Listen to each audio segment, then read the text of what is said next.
All right. So, a very warm welcome, everybody, and good evening. Today, we will be talking about apraxia of speech. Myself, Dr. Neha Gupta. I'm a board certified autism specialist, oral placement therapist, and certified in Kaufman method of evaluation and treatment of childhood apraxia of speech. I'm also the director of my own space and co-director of Giggles Clinic. So, we shall start with what is apraxia of speech. Apraxia of speech is a speech sound disorder in which a person will have trouble saying what he or she wants to say correctly and consistently. So, speech sound disorders, when we talk of, we have articulation disorders, we have phonological disorders, and we have motor speech disorders. So, apraxia of speech is a motor speech sound disorder जिसमें the child or the adult does not know how to say a particular sound or a word or a phrase correctly and consistently. So consistency is also an important part of apraxia of speech. It is basically a neurological disorder that is it origins in the brain and that affects the brain pathways involved in the planning, the sequence of movements. So the child or the adult exactly knows what to say, but when it comes to saying it, the planning that is needed to say the sounds in sequence. So if I want to say the word bottle, it has to be planned that I have to first say ba, o, ta, la. Okay, so all these speech sounds have to be sequenced. I'm sorry. Yeah, all these speech sounds have to be sequenced to make the word bottle. So this sequencing is not proper in the children or the adults suffering from apraxia of speech. So the brain exactly knows what it wants to say, but it cannot properly plan and sequence the required speech sound movements. So apraxia of speech is not caused by weakness or paralysis of speech muscles. When you see a typical or a true case of apraxia of speech, you will find that all the oral structures are intact, everything is perfectly fine, the muscle strength is perfectly fine, the endurance is perfectly fine. So there is no issue in that. When there is weakness or paralysis of the speech muscles, it is a separate condition known as dysarthria. Dysarthria and apraxia, they very often coexist. So apraxia of speech in isolation, we do not find very often. It is not a very common occurrence. But however, these days I feel that it is overdiagnosed. It is not as much as occurring as we get to hear the terms my child has apraxia. I get to hear this from a lot of parents that my child has apraxia because we just see few things that happen in apraxia and we just think that the child has apraxia. But apraxia of speech is not so easily diagnosed, which we will be talking about. Also, the severity of apraxia of speech can vary. It varies a lot from very, very mild to very severe. In the very, very mild cases, they might just have problem with one or two speech sounds. It can be that mild. And in the severest cases, the child or the adult is not able to communicate at all. So they need the augmentative and the assistive methods of communication, the supportive modes of communication. When we talk of apraxia of speech in children, especially, their receptive language, their understanding of the language is way better than their expression. They are generally at par actually with their peers, their age group kids, when it comes to understanding of the language. It is the expression that suffers.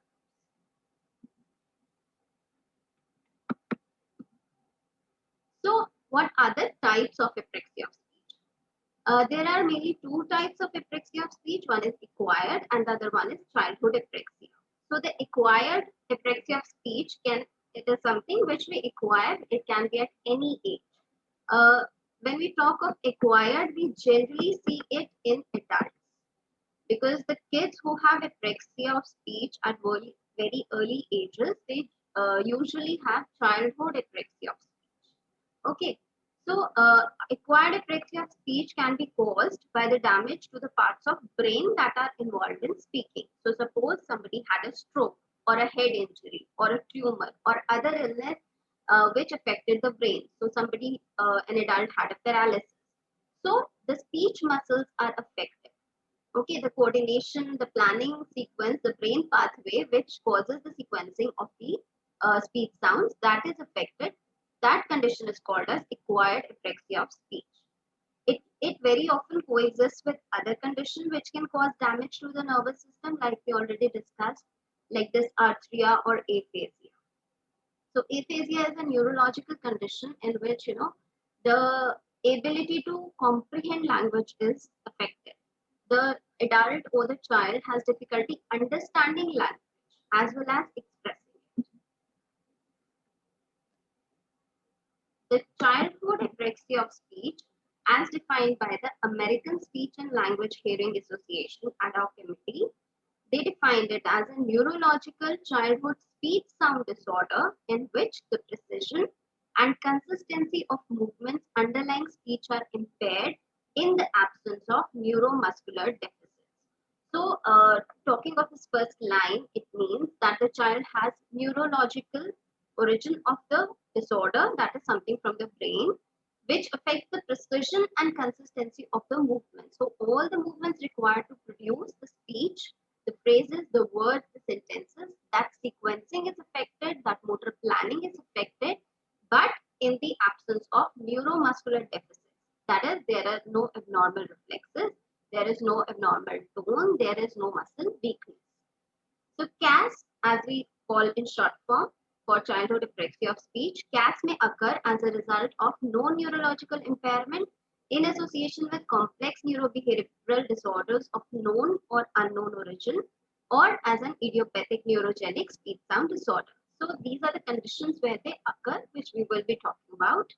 The core impairment in planning and or programming spatiotemporal parameters of movement sequences results in the errors in speech, sound production, and processing. So we have a deficit in two areas specifically here, the speech, sound movements, and the prosody. Prosody is your intonations, the rhythm, the intonations that we say while talking. If you suppose you say the word fine, so you can say it in many ways. Okay, fine, fine, fine. There are various ways of saying it. So this is prosody. Or if I'm saying a rhyme, twinkle, twinkle, little star. So this rhythm is affected.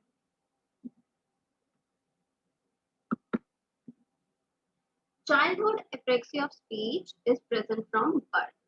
Okay, this is a developmental condition and that is why it is called developmental apraxia of speech or developmental verbal apraxia or articulatory apraxia. So when we talk of apraxia of speech, we refer to the verbal apraxia. That is, it is affecting the speech sound disorders and not the non-speech movements. So apraxia also is oral apraxia or verbal apraxia. Verbal is the apraxia of speech and oral, which I'll be talking about, is the non-speech movements. Childhood apraxia of speech is not the same as developmental delay. So a child who has a developmental delay and a child who has apraxia, you can very well distinguish the two, which again I'm going to discuss, but they are not the same conditions. And the prevalence of childhood apraxia CAS is more in boys than in girls. So more boys are affected with this situation than with this condition than the girls. Talking of the causes, they are not very well understood. There are a lot of studies going on, speculations going on, but imaging and other studies have not conclusively found that there is a specific area, brain damage or differences in the brain structure in the children of AOS. But very often we have found that children having apraxia of speech have family history of communication disorder or learning disability. They do not have direct impairment of speech muscles, as we have already discussed, and often have difficulty with movements needed for feeding, eating, and swallowing. So we see all the other oral functions also affected when it comes to apraxia. They also have difficulty with voluntary movements for imitating speech sounds or speech. So all the volitional movements, very often we find in kids having apraxia of speech that on their own they can even say a sentence without knowing. So involuntarily They may be said a sentence while playing or while doing something, but when we ask them to repeat a word, they are not able to. So we find this very commonly in kids with apraxia to reproduce the volitional movement. Apart from acquired and CAS, we also have oral apraxia and limb apraxia. These are not the apraxia of speech, but they are the types of apraxia that occur. So in oral apraxia, the child has trouble with mouth movements such as puckering lips or throwing a kiss. So all the non-speech movement, your blowing, your sucking, your feeding, your swallowing, your oral imitations without the sounds. So all those are affected in oral apraxia. And when it is affecting the speech part, it becomes verbal apraxia. Okay. Limb apraxia is when the child has trouble with voluntary hand movements, which may make it difficult to use sign language. It can also be leg movement or the whole body motor coordination. So in limb apraxia, the broad muscle movements, the hand, legs are affected. So what causes apraxia of speech? So according to our current knowledge, we can primarily categorize the causes into three categories. First is your neurological impairment, then complex neurodevelopmental disorders, and idiopathy. So neurological impairment can be caused by infections, illness, or injury before, during, or after birth. This category includes children with positive findings on MRI scans of the brain or those with brain injury or trauma. So any brain insult that has occurred, any injury that has occurred, any trauma that has occurred before, during, or after birth can cause apraxia of speech, especially childhood apraxia of speech, and this will come under the neurological impairment. Apraxia of speech can also occur with complex neurodevelopmental disorders as a secondary characteristic, like in case of genetic, metabolic, or mitochondrial disorders. It can occur with autism, Fragile X, galactosemia, some forms of epilepsy, some types of chromosome translocations, duplications, or deletions. So all those are genetic conditions. So few neurodevelopmental disorders, we also find the apraxia of speech as a secondary characteristic. Or it can be idiopathic speech disorder where we do not know why it occurred. Okay, we do not have a clear-cut idea or a clear-cut answer as to why the child has a apraxia of speech, as there is not any observable neurological abnormality or something that can be easily detected. Okay, so these are the prime three causes why CAS can occur or apraxia of speech can occur. Some schools of thought also say that it can occur because of environmental exposure to toxins or due to nutritional deficiencies or malabsorptions. But there are no concrete studies which can support this thing and say. However, if we keep the child away or keep the environment healthy, keep the positive health of the child good, then it is anyways beneficial to the child because his receptivity to the therapy, his receptivity to learn is always higher than the child who often falls sick. So positive health of the child is always beneficial. Now coming to the very important part, which is symptoms of apraxia of speech. So these are not all the symptoms that I'll be discussing, but few common ones that we get to see in apraxia of speech. But based on one or two present in your child, you cannot say that the child has apraxia, and a differential diagnosis definitely needs to be done. So by discussing this, please keep in mind, do not just jump over the conclusion that this particular thing is present in my child and oh, he has apraxia of speech. No. Okay. So you need a combination, you need to see the history, you need to see the speech evaluation to judge and diagnose apraxia of speech. And most of the times it is not done in just one session. Okay. So very commonly we see as symptoms that the child has limited repertoire of vowels. So the vowels A, E, I, O, U, he might not even have 5 vowels in his speech inventory. There is less differentiation between vowel production. So A, E, I, O, U, the clarity of the vowels might not be there. A might sound like E, A, I, O, U. There might not be differentiation very clearly in U, O, or the vowels. Okay, and the vowel errors or the distortions are very, very common in apraxia of speech. Another thing that we often see is distorting sounds. So people or the children or adults with apraxia of speech will have difficulty pronouncing words correctly.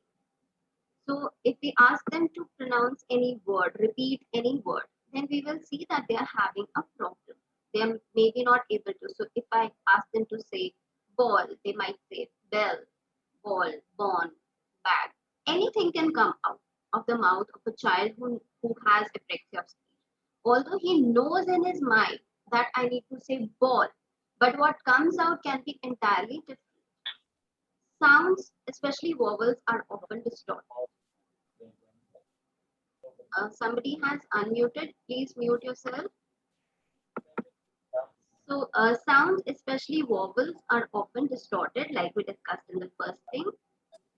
In apraxia, we see that the longer the words are, the more complex the words are, they are harder to say than the short words. So, if I want the child to say win, he might be able to say win clearly. But if I ask the Excuse me, ma'am.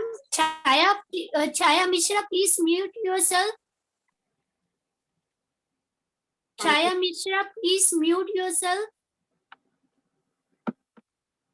Thank you, Gitu. So, as I was talking, longer or more complex words are usually harder. So, if I talk of, I want my child to say win, he might be able to say win. But if I ask my child to say window, then he might not be able to say. So, the longer will be the length of the word. Or if I want him to say open window, he might be able to say window in isolation correctly. But when it comes to a small phrase, it goes for a toss. So the pronunciation there becomes haywire. Sound substitution occur very frequently. So whatever sound they're not able to produce, they will substitute it with some other sound. So if the child cannot say T, he might just replace it with A. So instead of bat, it can be bat. So substitutions can occur. They also have difficulty with making speech sounds related to difficulty with articulation, phonology, and oromotor skills in addition to CAS. So very, very often with CAS, articulation, phonological, and oromotor issues, sensory issues, oral sensory issues, they all coexist. A very hallmark symptom of apraxia of speech, making inconsistent errors. So when we see a child with articulation or phonological, especially phonological disorder, we see the pattern of errors that the child is making.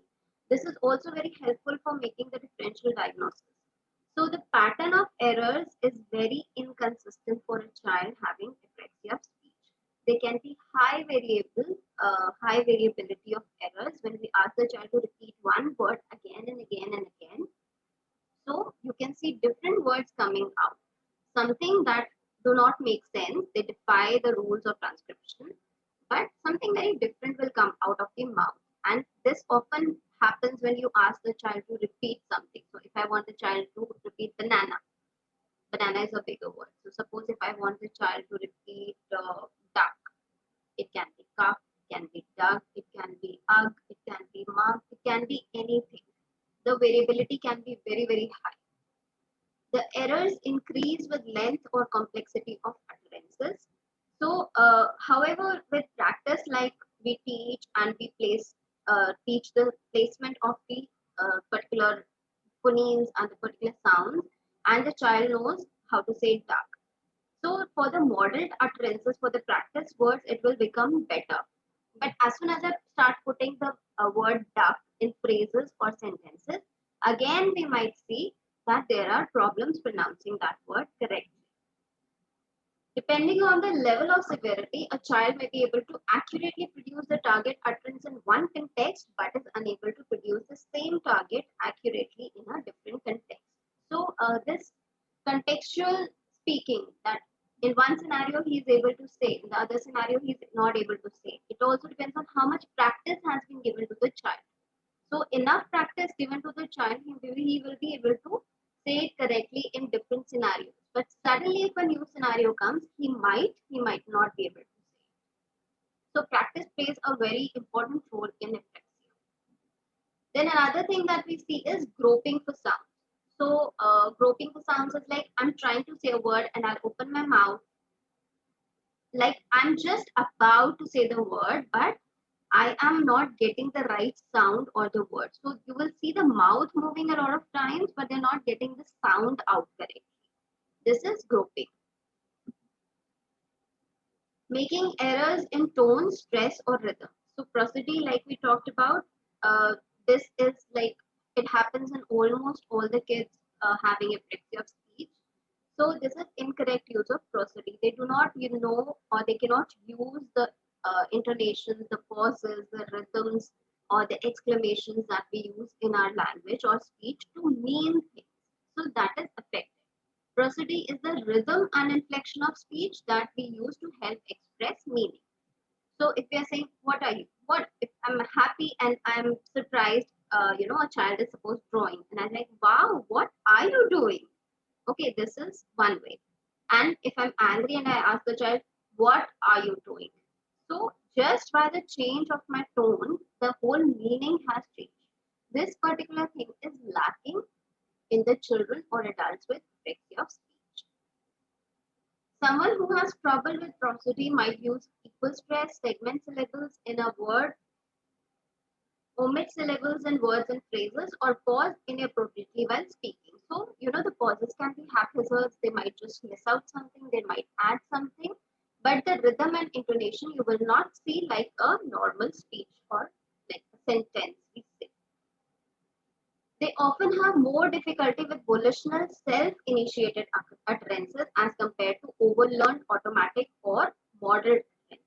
So like I told you, a child with apraxia of speech, he might just say a full phrase or a full sentence absolutely on spot while playing without knowing what he's saying. But if we ask him to repeat the same thing, that is affected. So that the child is not able to, because he has to voluntarily sequence the speech sounds and the words in a sequence to say that particular sentence. So that sequencing, the known volitional voluntary sequencing is affected. However, involuntarily they can say a lot. You also see an impaired rate or accuracy of diadochokinetic tasks. So different variations, the different movements of the tongue. So pa, ta, ka. In this, my tongue has moved from pa, bilabial to ta, your palatal and curvular. So this movement is difficult. The shifts are difficult for the children with apraxia of speech. They may also demonstrate impaired volitional non-speech movement or the oral apraxia. So you might see difficulties in the oral imitations, like we discussed. You might also see verbal motor preservation. So if the child was saying some word, banana and banana eat, so banana neat, banana nat, so that thing can be brought to the previous sounds can be brought to the next word. This is called verbal motor preservation. So previously, whatever word the child was saying, he can bring some component from there and add on to the next word. The other things that you can see in apraxia of speech is poor speech intelligibility, that is poor speech clarity. It is almost present because the child, the inconsistency of errors, because of the inconsistency of errors, you see poor intelligibility. Delayed onset of speech, these children, they often start speaking late because, again, the sequencing problem, unless they're taught how to, it is highly unlikely that the child having apraxia of speech will start talking on its own. Limited babbling as an infant, because below 2 years they hardly understand the things or they hardly are able to imitate anything to produce any sounds. Restricted sound inventory, so there are very few sounds in their inventory. Loss of apparently previously spoken words. So many kids, many time parents say that till 1.5 he was saying a lot of words, 20, 50 words, but over 6 months or 1 year they were lost. Okay, so previously it was automatic or natural utterances occurring. So when it came to volitional or the voluntary utterances, they all regressed. So what is the difference between apraxia of speech and speech delay? Very often we say that if the child has delayed and we easily diagnose that he or she is having apraxia of speech. But in speech delay, you will see that the child is following a typical path of childhood speech development. However, it is at a slower rate. So he will be following the exact path that all the children follow, but at a slower pace than the other kids. And the child's receptive and expressive skills increase together to a larger extent. However, in a child having apraxia of speech, the gap between their receptive and the expressive language skills is very, very high. Also, the sequencing thing, like we talked about, it is the hallmark you can see, but if just talking of the receptive and expressive, in a child with just speech delay will have equally their receptive and expressive skills developing equally, but in a child with apraxia of speech, his receptive will be much higher and expressive will be very low. So there is a wider gap. So how do we evaluate and diagnose apraxia of speech? So there are certain methods, formal tests with which we can do, like Kaufman speech practice test, apraxia profile, verbal motor production assessment for children. Based on the red flags in the case history, speech characteristics, parent report, oral motor evaluation, informal and formal testing, then only we can determine. Even though we have these tests, we still need to take into consideration the history of the child, the parental history, the family history, the oral motor evaluation. Everything has to be taken into consideration. Things to be taken care of while evaluating. So if a clinician is doing an apraxia of speech evaluation, these are few points that he or she will surely take into consideration apart from the other factors. So inventory of the sound syllable shape. So what all sounds, what all syllables, what is the sound inventory of the child? Is it very less? Is it wide? Is it medium? So that has to be taken into consideration what all sounds are already present with the child. Then the errors or the distortion of the sound. So what errors the child is making? Is it consistent? Is it inconsistent? Is it changing over time? Is it it is fine and single syllable and a multi-syllable, it becomes different. So all those things have to be considered. Then repetition. So inconsistency of errors is the hallmark and it needs to be evaluated very thoroughly. We ask the child to repeat syllables, words, phrases a number of times to see how the child is pronouncing it every time. A child's ability to use and understand words, phrases, word endings, grammar. So here we are checking what is the receptive language skills of the child in comparison to the expressive language skills. So it also gives you an idea. If the receptive is higher, the expressive is lower. So it just ticks a check box that okay, this one particular symptom is also present. However, just on the basis of this, you cannot say it is apraxia. The child's oral structures and oral cavity is evaluated. Apart from that, sensory things are also evaluated. What is the sensory status of the mouth of the child? Observations will be made about child's respiratory system and if they have enough airflow to sustain speech. So if the child is speaking in very short phrases or very quickly or cutting out on the words, that might be because his respiratory system is not supporting him the length of utterance, his length of utterance. So that has to be worked upon. Also, the child's intentions to communicate and interact. So sometimes the children are not enough motivated to talk. Okay, and it is not that they don't know how to talk. So that also has to be considered. If the clinician suspects that there is apraxia of speech, then he will also see what kind of help does the child use to get accuracy. So suppose he is taking any use of visual cues, tactile cues, or pegs, or some tactile kinesthetic cues. What cues the child is using, or a sign language apart from the verbal cues. Also, a motor speech examination is mandatory to diagnose apraxia of speech. So you need to know the oromotor status of the child. They will attempt to determine if the child's speech and language is developing normally or not. So for that, you really need to know if they are going in the same manner as a normal child's language will develop or not.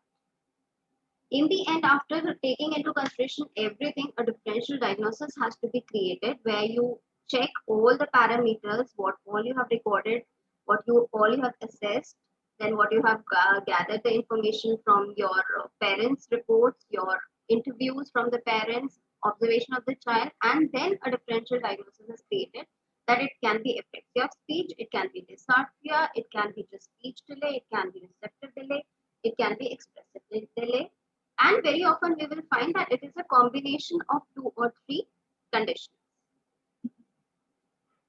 So at what age can apraxia of speech be diagnosed? So below 2 years, it is unlikely that you can diagnose this condition because the child is not able to understand the specific directions for tasks and they're not able to cooperate that much. So till that time, it is no point diagnosing this thing. Between 2 to 3, you can or you cannot. You might be able to, you might not be able to, depending upon how much the child can understand. But for evaluation of apraxia of speech, you need to, the child should be able to fully participate into the task. Whatever commands we are giving to the child, he should be able to follow. He should be able to repeat the words to make the correct diagnosis. Okay, and the earlier it is done, better it is, as early intervention is very important if the children has apraxia of speech. So how is apraxia of speech treated? So in like we have two types of apraxia of speech, acquired and childhood. In acquired, very mild cases of acquired apraxia of speech, adults, usually they are adults, they can recover on their own by practicing, and this is called spontaneous recovery. However, when it comes to CAS or childhood apraxia of speech, this does not happen. So if the child has apraxia of speech, it is highly unlikely that they will outgrow this problem on their own. They have to undergo the therapies, the oromotor therapies, the cueing therapies to overcome this particular problem. They do not acquire the basics of speech just by being around other children, such as in a classroom. So, if the child is having a speech delay and we are not sure if the child has apraxia or not, the first advice that we get is put him into a school, he will be around the kids and he will start to talk. But for a child with apraxia of speech, no matter how many kids are around him, he will not be able to learn on his own how to talk because he has to be taught where to place the tongue, where to place the lips, where to place the jaw, how to produce the sounds. So each sound has to be taught to him, each word has to be broken down. So therapy for a child having apraxia of speech works little differently than the normal therapy.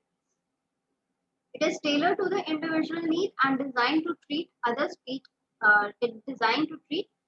speech language problems that may occur together with apraxia of speech. So, in traditional therapy, we usually show something and we ask the child to say what I say, look at me and say what I say. So, this is like visual auditory therapy. Okay, you copy me and you say it, but it does not work so simply for children having apraxia of speech. They need further help. So in very severe cases, you might need to use other modality apart from the speech therapy like formal or informal sign language, then notebook with pictures or written words that can be pointed to, or text can be used, electronic communication devices can be used, smartphones can be used, computers can be used. Now, how much the child or the adult makes the improvement with having apraxia of speech is highly variable. And it also depends upon how much effort, how extensive the therapy is, and how much effort the parent is also putting at home. By identifying CAS in children, appropriate methods can be employed. And therapy needs to be very frequent, and there has to be a home practice program. So CAS treatment progresses from teaching your child individual speech movements like a simple CV combination to sequences of movements from shorter to longer, less to more complex. Now talking of individual approaches in very brief, what all can be used for children with apraxia of speech. So the first and foremost therapy that comes into play is oromotor approach. I particularly use oral placement therapy, which is a type of oromotor therapy. So that kind of lays the foundation for apraxia of speech. Because if you are not doing oromotor therapy, the chances of having success with a child of apraxia is very less. Just with the traditional therapy, we do not see much success. So the oromotor part has to be trained, needs to be activated. The practice of speech sound has to be done. Then phonemic and articulation approaches. So whatever phonemes, whatever sounds, or whatever articulations they're not able to do, specifically targeting that, that approach also works. Apart from that, you need to use the cueing approaches. Cueings are the little helps or the reminders you give to the child to produce a particular sound. It can be a visual cue, so I show a sign to the child like pa or mm. So these are my visual cues. Visual tactile, like we use in the OPT. We use certain tools for which gives a tactile kinesthetic feel to the child, and he can feel the tool in his mouth and knows exactly where to place the articulators to produce that sound.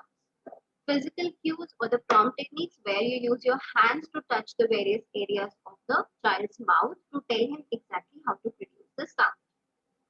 Multimodal or total communication approach, which uses, in addition to signs or cues, to use signs. So sign language is used in addition to the speech therapy in the multimodal or total communication approach. Prosodic approaches.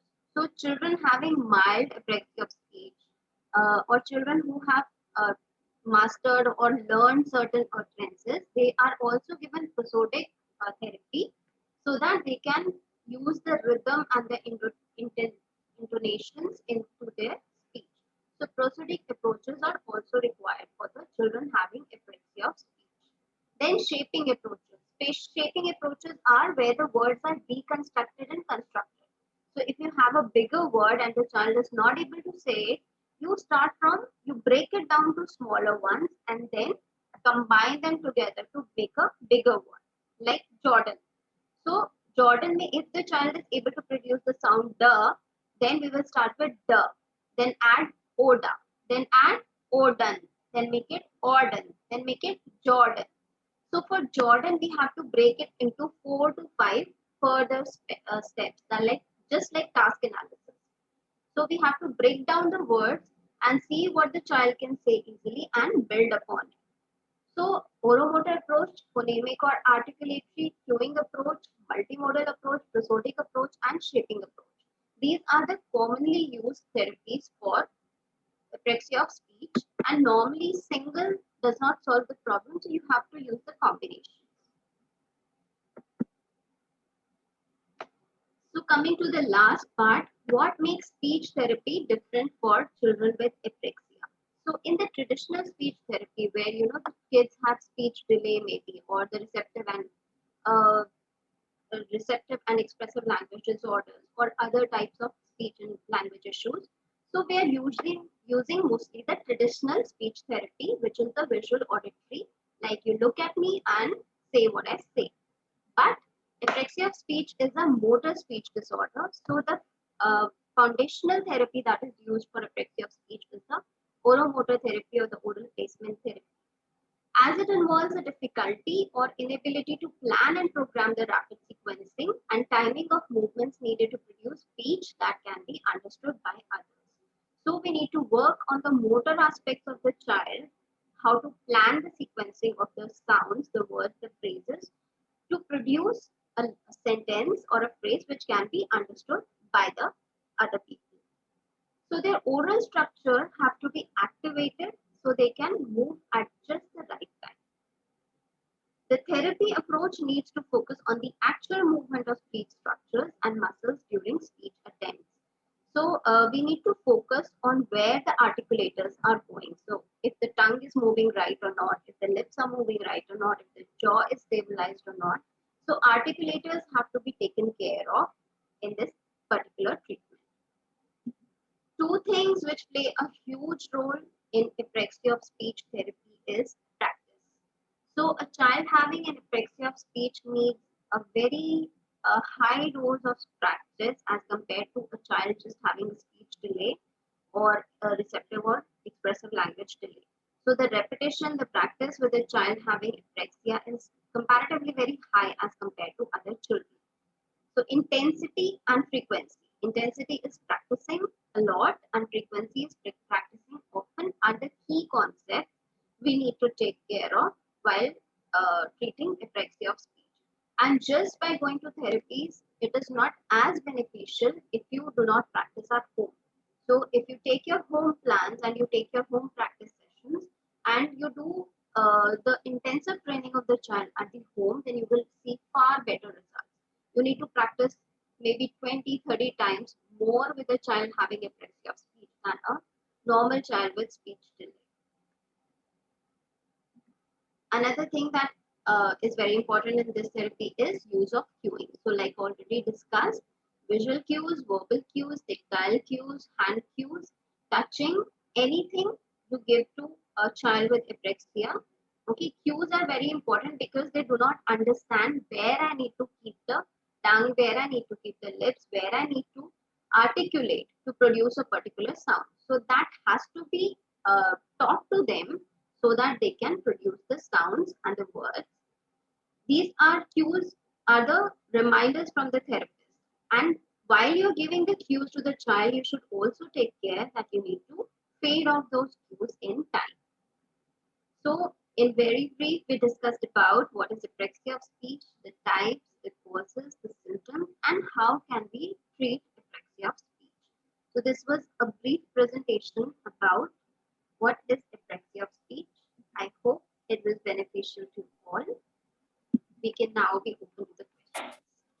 Thank you, madam. It was a really good presentation, and it really helps us understand how we can understand our kids and all.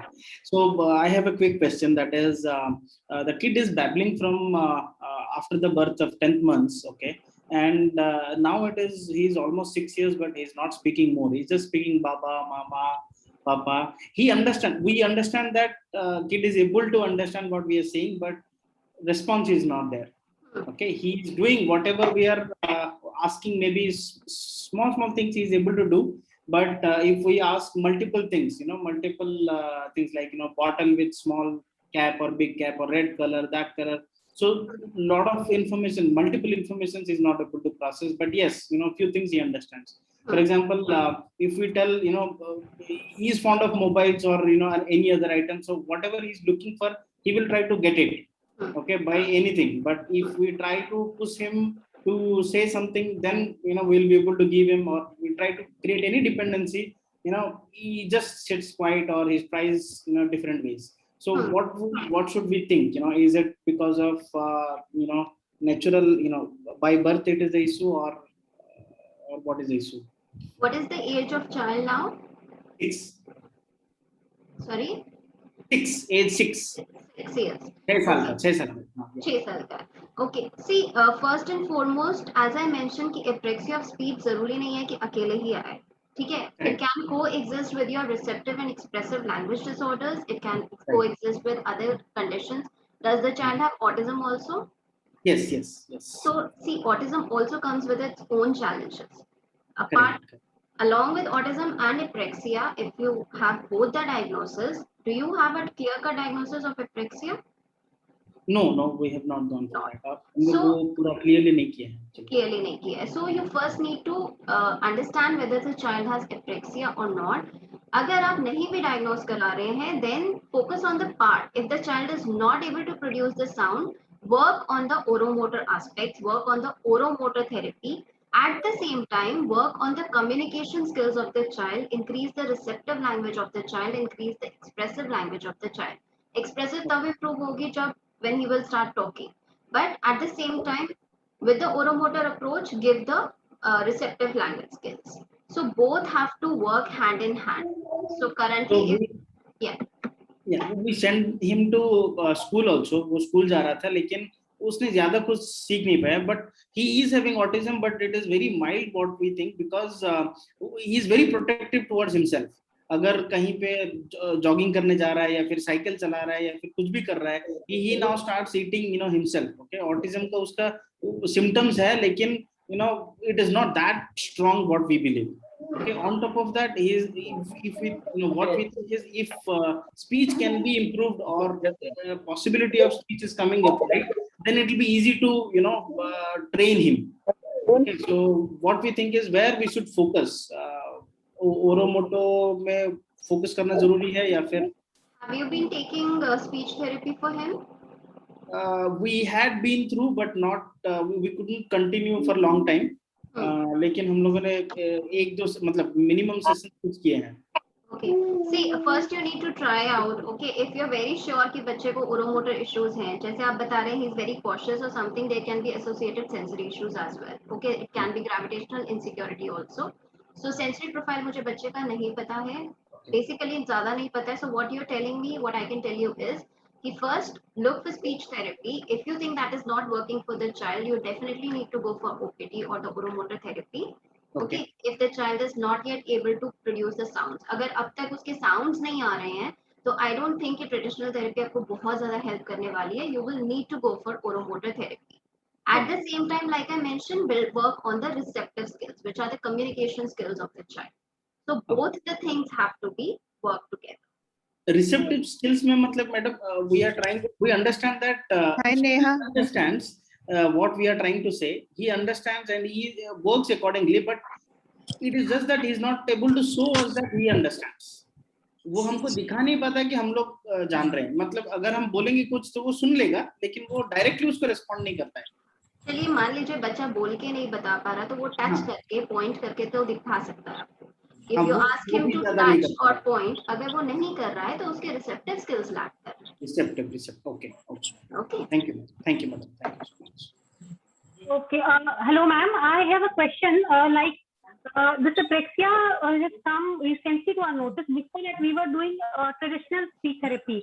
So, but I have noticed my son has problem in producing few sounds, which is like not consistent. Sometimes he can say car, but after some time, if we don't use the car for many days, he cannot pronunciate car. He will say R. That means he has that pronunciation issues. Identification wise, he will always say point car to car.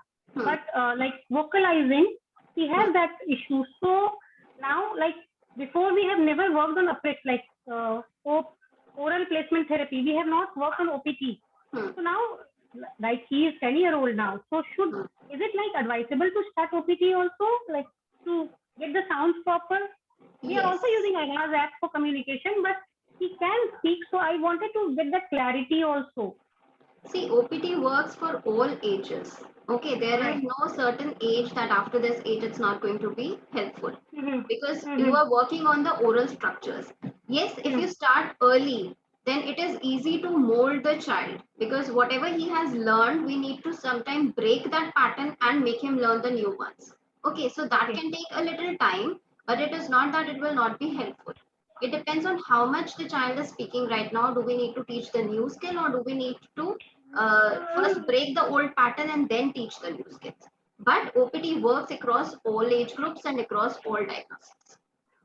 Okay. Thank you so much. Ma'am, I have a question. Can I ask you? Yes, ma'am. My son is in the spectrum. He's 7.5. So I've been doing ABA. So he's doing okay, but he's learning too. But one problem is when he's doing something, he just repeats words. It's not babbling. He says clear cuts words like aeroplane, cable car, whatever he likes. When I'm asking him something like, what is this? He'll tell me this is a book or something. But in between, he'll be just making himself stiff and he'll be taking out those words. Many a times, not just while working, when we are playing also, when he's on his own playing, or when he's outdoors also, even when he's walking too. So this has become quite frequent. So what can I do about this? First, you need to understand what is the problem. Is he self-talking? Is he having apraxia? I am not sure, because apraxia is not so easily diagnosed. Just on the basis of 1 or 2 symptoms, I cannot comment on that. Okay. So first, you need to understand whether the child is trying to communicate more, or is he having self-talking in terms of sensory issues, or where is the lack? From your question, I'm still not able to understand where is exactly the problem. Like, what exactly is your question that you're trying to ask? The thing is, I think it's a kind of self-talk. right? It's a Hmm. kind of self-talk he indulges in. But I'm unable to find out like what sensory issue leads to that. Like I'm not able to say that, Okay. right? Self. But it's kind of self-talk he indulges in. Okay. See, self-talk usually it is not just the reasons, but usually because of two reasons. First, it is indicative that the child wants to communicate, but he does not have enough vocabulary to do it. So we need to build on the receptive skills again, the vocabulary of the child, so that he can express himself better and talk more. So whatever he's talking, try to take the conversation forward from there. Okay. If he's talking one word aeroplane, so maybe you can type big aeroplane, red aeroplane, aeroplane flies in the sky. So try to take the conversation forward. If the child takes interest and moves along with you, it is indicative that he wants to talk, he does not know how. Okay. Other thing why children self-talk is because of the auditory sensory issues, usually where they want to create those sounds on their own. Maybe they are seekers or maybe they are avoiders. It can happen in both the cases. In Mhm. seekers, they will try to produce the sound so that they can have that continuous exposure, continuous stimulation. For avoiders, they might want to create a shield of their own voice around themselves and cut out the outside noises. So, figuring out the correct reason is very important for the proper treatment. Mhm. Thank you. Hi, ma'am. I'll work on that. Hi, ma'am. Thank you. Question. Ma'am, I have a question. Yeah, I would like to ask a question. So my son is 8.5 years. He has an ASD as well as apraxia diagnosis. His understanding and receptively very good, like pointing, identifying, everything, like overall comprehensive level. But now, I mean, we have gone through OPT also, whoever is the best in Bangalore. So now he can actually say a lot of words, whatever we ask for. But it's kind of the movements are okay, but it kind of mute or the sound is very low, Hmm. like open, you'll Hmm. So he will be like, just keep opening the mouth, exactly like the sound, but the sound won't come. But the planning part, it's like okay. So we have gone through OPT, like, and now still I am doing. What and feeding wise, he's okay. He's not excellent, but he likes food and he is picky, but not to a very extreme. Hmm. So Okay, so whenever Okay, he's saying the sounds, is it coming in bursts of air? sorry. Whenever he says the words, it's more like bursts of air. Yes, kind of. It can be a voice disorder. Mhm. Okay, it is not maybe if you think that apraxia is sorted, which is very good. So it can be an associated voice disorder or it can be very, very low self-confidence in the child. Any of the factors can be there. Without seeing the child, I cannot surely say, but these are the two very common factors for very low volume. Okay, if the child does not have voice disorder, you need to work on the self-esteem of the child, self-confidence of the child. Maybe he has been overcorrected a lot, or maybe he's just not sure if I say correct or not. So he is very, reluctant and resistant in talking. So first, He is very interested to say or practice anything regarding speech because he wants to speak, okay, but I just don't know how to help him further. then it can be a voice disorder. You need to work on the voice quality. So that ways you need to work. Okay, so can I contact you separately regarding that? You can, yes, drop us an email and we will get back to you. Okay, thank you so much. Yeah, Hi, madam. ma'am. Ma'am, Everyone, now we are running out of time, so we will be taking up the last query. Yeah, Ma'am, Madam Rajesh, yeah, I I'm have a just trying to ask for a repetitive question that on repetition. So that is the kid is doing good. He speaks all the vowels and consonants, but he's not able to speak proper words, or he's not able to he goes on mute again. Okay, is there anything we need to look for? I already addressed your query of the first person to ask the question. Right. So, I think, have you got the proper diagnosis for things done? Like, yeah, Oromoto is been done actually, and he's been through the Oromoto, whatever exercises doctors recommend, right? So we are doing that. Okay, only thing is he speaks the vowels and consonants also, But only problem is he after some time he becomes mute. So is there anything we should focus on, or we should You need look to for? see why he's becoming mute. Is it something that you are asking, which is, the demand is too high for him that has been put, or maybe he's not able to blend? So I cannot generally comment on why the child is becoming mute just like that. Okay, ma'am. Okay, ma'am. Thank you, Can I ma'am, ask the last on question, ma'am? presentation. I'm sure that it was Can I ask the beneficial last for our question, please? parents. All right, Gitu, let's just take up the last question. Okay. Hi, ma'am. So my son, he had a regressive. We don't know if of what the diagnosis we have got. They said it could be spectrum, but a touch and go. Okay. So Could be from spectrum, 18 months, a touch and go, because he Okay. doesn't. And we are taking therapies from when he is 2.5 years. Okay, so from 2.5 years, he did not have any speech. By the time 3, he started having sounds. Now the issue is he does have a huge vocabulary, but he doesn't know how to place it. And like you said, the receptive speech is less, and echolalia is so much more. Like he picks up now. Off late, what's happening is he's picking up things from TV or from sometime when we speak. He tries to put it in the correct situation, but with the same expression as to, like you say, no, that the same voice modulation and expression that he has heard it. So he'll say, "Oh, somebody at the door." That expression will be the same all the time, and he says things like, "What you hear? No, oh my gosh, you found it." And whatever you try to tell him, sometime he don't know to.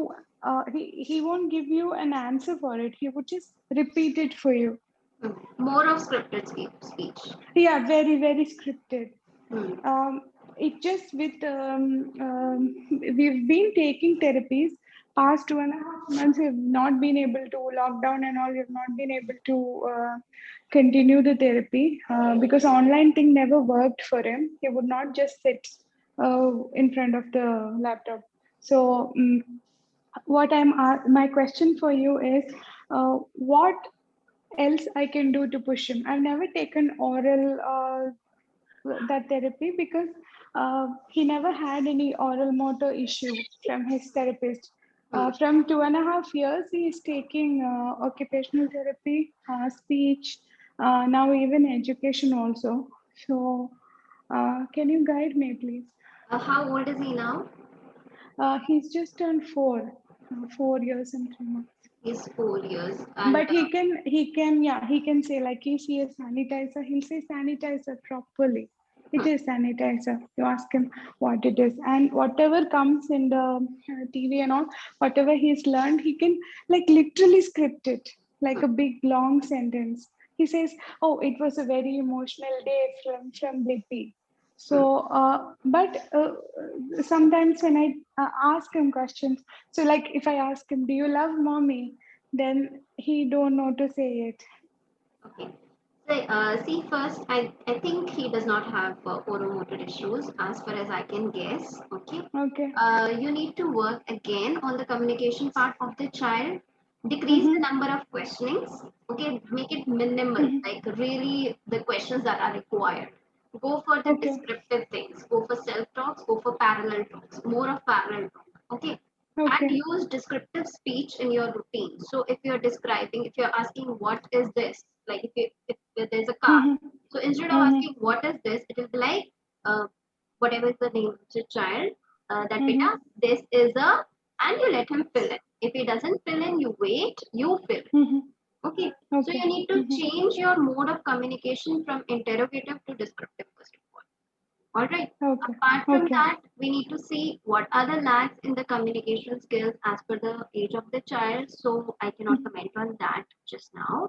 But Yeah. from what you can tell, I can say that you need to work on the communication thing. And instead of him sitting in front of the online class, it's better if you take the training and then teach him how to do it. Okay. Thank you, Okay, Dr. ma'am. Neha. Yeah, thank you so much. Thank you, Dr. Neha, for joining us today and sharing your immense knowledge with all of us. It Thank was you. a pleasure having you with us.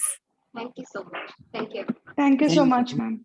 For Thank any other Thank you. further Thank you so queries, much, ma'am. you can WhatsApp at 81781630066 or you can email us at Giggles Clinic, GIGGLESCLINCS@gmail.com. So everyone, we will meet tomorrow at the same time. Have a good day.